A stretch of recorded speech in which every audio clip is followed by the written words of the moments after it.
our guests, the eminent Anne Aly and the eminent Alex Whisson. Alex Whisson. And we'll have a caller in, Adam Howard, apparently. But before we go to a Vox Pop to listen to what the people have had to say, let us once again thank our supporters: Stage and Studio Productions, Gateway Printing, William Jeffrey's Carpet Warehouse, Osborne Park, and Perth Prop and Party Shop. Now that that's done, let's go to that Vox Pop and hear what the people have to say. Horrific acts of atrocities, murderous regimes dedicated to killing us, tyranny and terror, slaughtered thousands. How do you define terrorism? Anything that causes harm or fear in normal people. Trying to stop our freedom of life and disrupt it at all costs. People being deprived of their rights of freedom. Define terrorism, mad bastards. To harm an individual or a group of people because of their religion or their race or just because of their differences. But you're wearing the robes of traditional terrorists, of traditional haters. 6/11, Mumbai attacks, Beslan school hostage crisis. For 3 full days, a group of armed Islamic separatist militants, Russian cities of Buyansky, Moscow, and Volgodonsk witnessed a series of blasts strike 4 apartment blocks. The Federal Building was a target for death and destruction, according to terrorist Timothy McVeigh. I reckon state terrorism is the worst. For me, for a good example of that is Israel. Israel, who attack and do things that I would consider terrorist acts against Palestinians. Tony Abbott, and all he's a terrorist. He's wrecking Australia. Oh, terrorists! Let's be scared of ISIS when it's just we'll show you ISIS here, but let's just pass some bills that are screwing over Australians. To be quite honest, I think any terrorism is pretty dangerous.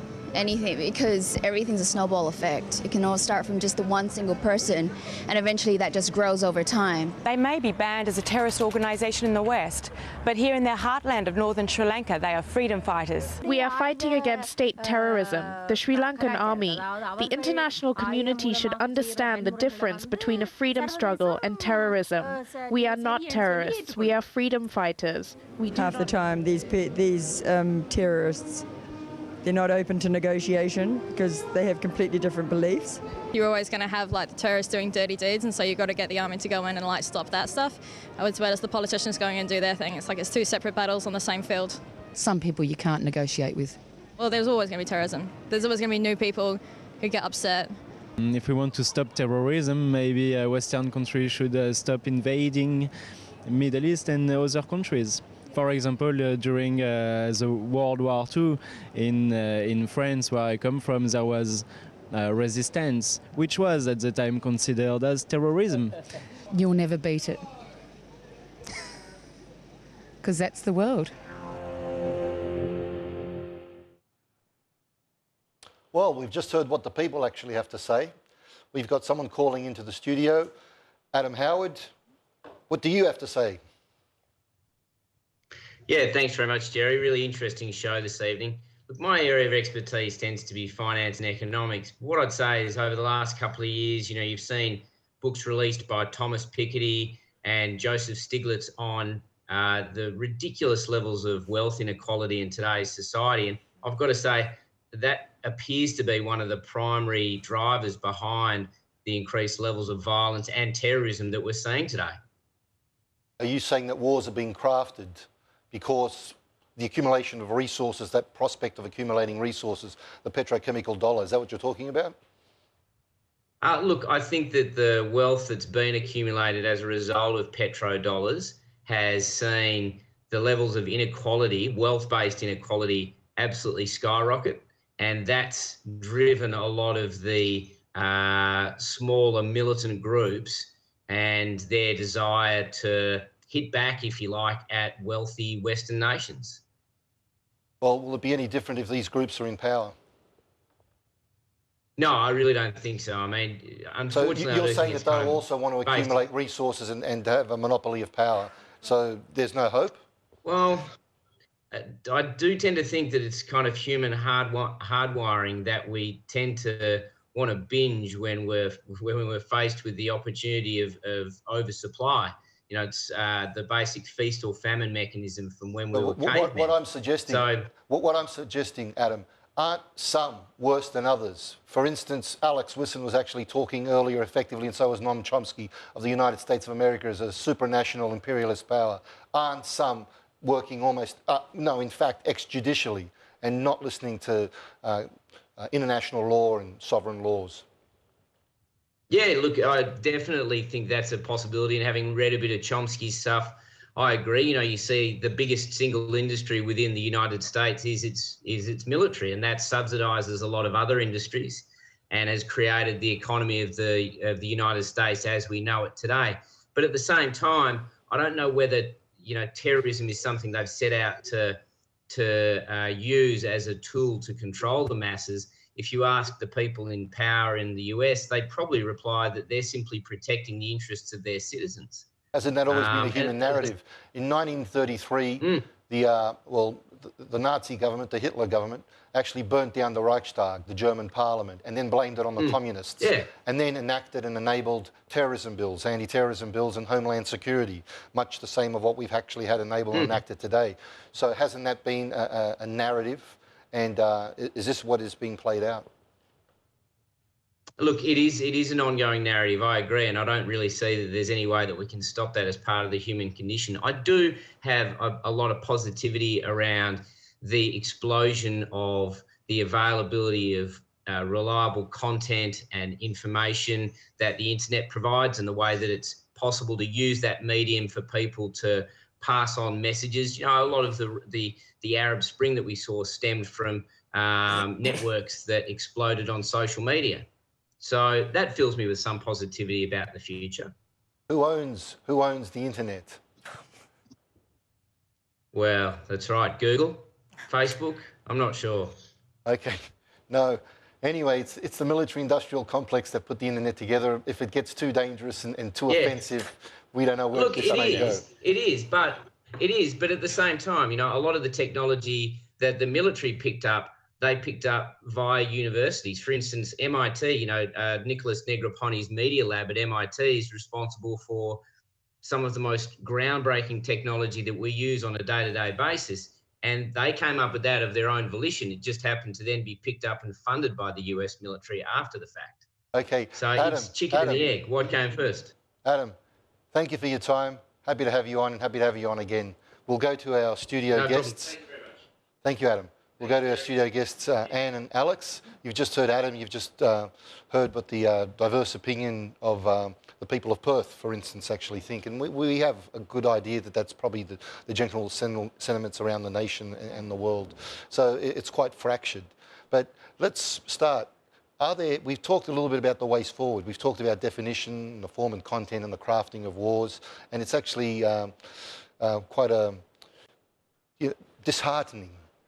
But are there positives? We tried to talk a little bit about protective factors and strengthening a man. What are the real positives? What are the most powerful ways forward when you've got a nation like the United States which isn't obeying international instruments and is actually acting extrajudicially, allegedly? I'm fortunate enough to work with a lot of people who are doing a lot of good work in areas where actively combating violent extremism in countries like Pakistan, Kenya, Nigeria, Jordan, and throughout the Middle East, and in fact throughout the world. And for me, the positives are that we have a lot of people who are committed to peace. One question I'll ask there. You've travelled the world extensively, and you travel it also in your specific work to terrorism, counter-terrorism, and ways forward. So you've been to all these nations. Are you actually then seeing outcomes that would demonstrate that we actually do have great hope? I have seen a lot of outcomes. I think what I'm seeing though is that we seem to be like a lot of bees swarming on individual flowers. We don't have a big swarm. We don't all speak with one voice. This is not Australia's issue, or it's not Kenya's issue, and it's not Iraq's issue, and it's not Syria's issue. This is the world's issue. And we need to come together with one voice and really create this swarm. And we're seeing that happening slowly. We're seeing individual organisations, groups, even people, even just individuals making a difference around the world. But these are disjointed. We need to come together. And I see a positive future in this.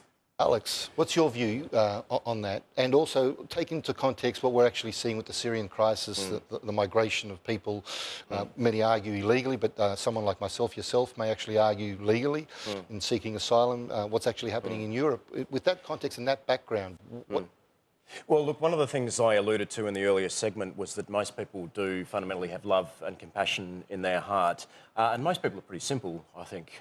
They want housing, they want employment, they want food in the belly of their children, they want a safe and comfortable and prosperous life. And Syrians are no different to Australians in that respect. And I think that, I mentioned this on the first episode of your show, in which I was also a guest, that there are all kinds of interconnected social phenomena taking place around the world. The Arab Spring, the American Spring, the Occupy movement, movements across the world that are fighting essentially for the same thing, for democracy, for justice, for human rights. The Occupy movement was actually crushed in the United States. 8,000 people were arrested, 700 on the Brooklyn Bridge, 8,000 in the 1 year. The Obama administration has prosecuted more whistleblowers than any other administration in US history. And some say part of the Arab Spring was actually orchestrated and supported by... Well, look, the imperial powers remain. Obama continued the drone strikes in Pakistan and Somalia and Afghanistan. That imperial military agenda remains. The United States and its allied powers remain very powerful, of course, but people power, I mean, the New York Times at the time of the Iraq War famously said that there are two superpowers in the world. There's the United States and there's people power. Now, that was 12 years ago when we saw those huge demonstrations against the Iraq War, but the legacy remains, and I think people are waking up, and we saw some of those vox pops that people are politically educating themselves. They understand there's a hidden agenda here behind the wars in Syria and Iraq, and that ordinary people don't, as Anne said earlier, ordinary people don't resort to terrorism just for the heck of it. People are forced to those circumstances by horrible historical factors and economic factors that actually drive them to those sorts of horrific acts. That they personalise. So even if they're in a Western country, and people always say to me, what makes a young, Western boy from Western Sydney go overseas to fight? Because they're personalising these global issues. You cannot extract the personal. Who's personalising them? The young people who are, the 130 or so Australians who are over there fighting. You cannot extract the personal from the environmental, from the global. Isn't that the most minuscule figure, 130? Isn't that the most minuscule figure? Not really, when you consider that we have as many as the US has. So it's pretty appalling. Well, I think we have to consider the alienating environment in which they are being politicised. Nobody's listening to young Muslim men and women. Nobody cares. We talk about our society being a democracy, but where is the platform, the democratic, non-violent platform for young men and women who, from a Muslim faith, who have legitimate grievances happening about what's happening in their homeland? They don't have the opportunity or the voice to actually, air those grievances. Australia's got this dominant premise that their ethnicity shouldn't count and they should depart from a view to their place of origin, homeland. What's your view on that? Well, this is something that I was kind of raised with. It was, kind of go back to your country. And it's really just displacing our responsibility onto somebody else. Coming back to this issue, it's not just the environment, it's the ineffectiveness of the counter-terrorism and countering violent extremism strategies that we've had so far. The laws to strip citizenship. What's the end game here? If your end game is to defeat Daesh or Islamic State, then don't give them people on a platter who have got who don't have citizenship to Australia and now have no ties to Australia, because the first thing they do when they go there, guess what, is rip up their passports and denounce their citizenship. Let me ask you for a comment on Syria, both of you, one after the other. Syria, you've got the Alawites, 11-12% of the population.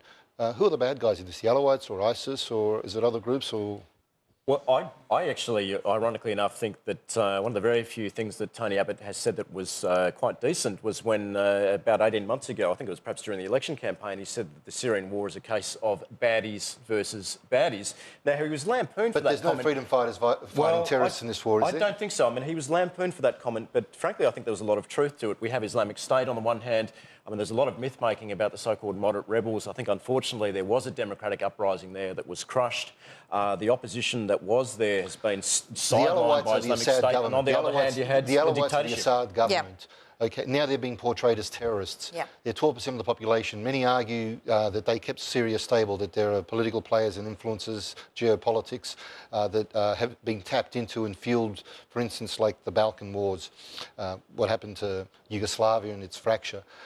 Are the Alawites actually trying to do the right thing and keep the country together, or are they Or should they call it a day? I think the issue and the conflict is so complex. This is not a case of goodies versus baddies or one side versus another side. There are so many different factions all vying for power, not just within Syria, but this involves the whole redrawing of the lines of power and the traditional seats of power within the Middle East. The idea of baddie versus goodie is oversimplified, but it also, to me, speaks volumes about the futility of labelling people as terrorists or individual organisations as terrorists. The word has no meaning anymore. All it is a politicised label in order to say, look, over there's a terrorist, and to take away human rights any and validity. social justice unfolds. Human rights and social justice can't be delivered by impost. Wherever that's actually happened, we've had a narrative of human suffering and misery.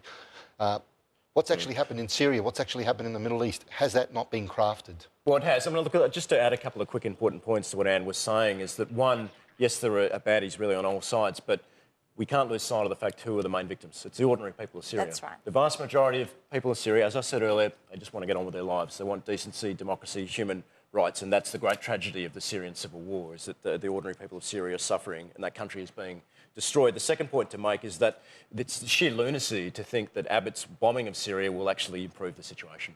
It's clearly only going to exacerbate an already terrible situation. On that note, Alex, on that note, Anne, I'd like to thank you very much for coming on the program. It's been a pleasure. And on that note, the ordinary people are the ones who are suffering. Absolutely. Thanks, Gerry. We've heard today from a number of guests, eminent and experts in their field. It's a huge topic, terrorism, the portrayal of terrorism, and what many argue the mass propaganda that's aligned with it. We'll be back next week, live, and our topic will actually be mass propaganda.